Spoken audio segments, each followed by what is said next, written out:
Ang galing oh. Nakikita ko pa yun. Sabi ko, ano yun? Yun oh. Nakikita niyo yung pader? Yan yung pader na yan. Layo ko ah. Tapos may salamin pa. Nakikita ko pa oh. Yung langgam mo yun. Nandiyan. Ayan. Kita mo, lalakihan ko sa camera ko ah. Sa cam nga, hindi nga kita eh. Pero nakikita ko pa yung mga langgam mo. Ang galing. Thanks God, ang linaw ng mata ko. Pupuntahan ko yun. Tingnan mo ha. Yun ha. Lalabas ako. Lalabas tayo. Wait lang.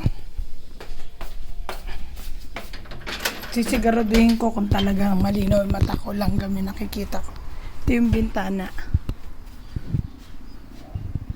Oh, ayan nga. Oh, ayan na din yung nakikita. Oh. Ayan o, langgam mo. Ayan o. Nakikita ko pa yan. Ang galing. Ayan o, yung isa. Nakikita niyo yan. Ayan o. Ang galing. Sabi ko, ano yung galawan na yan? Ang lalaki ata. Ayan o. Ayan o. Layo ko niya. Nandito ako. Oh. Nandito yung salamin o. Nandito ako sa loob. Sa kusina. Sabi ko, ano yun? Ang gumagalaw na yun. Nilapi. Sa camera ko nga, hindi nakikita eh.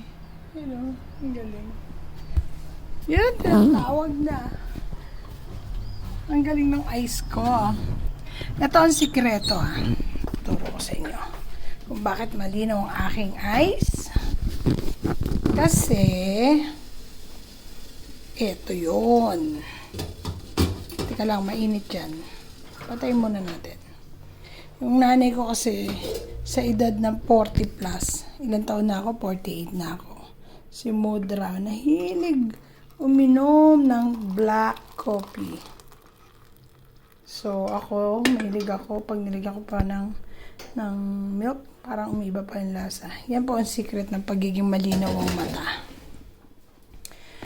Pero, wag niyo po itong iinumin at nakakalabo po ng mata rin to. At nakakabulag pa, lalo na pag may kutsara. Yan po yung nakakabulag pagka ininom yung ganun. Mas matutusok yung mata nyo. Di bulag kayo. Diba? Ito pa ang secret dyan, oh. Yung pang.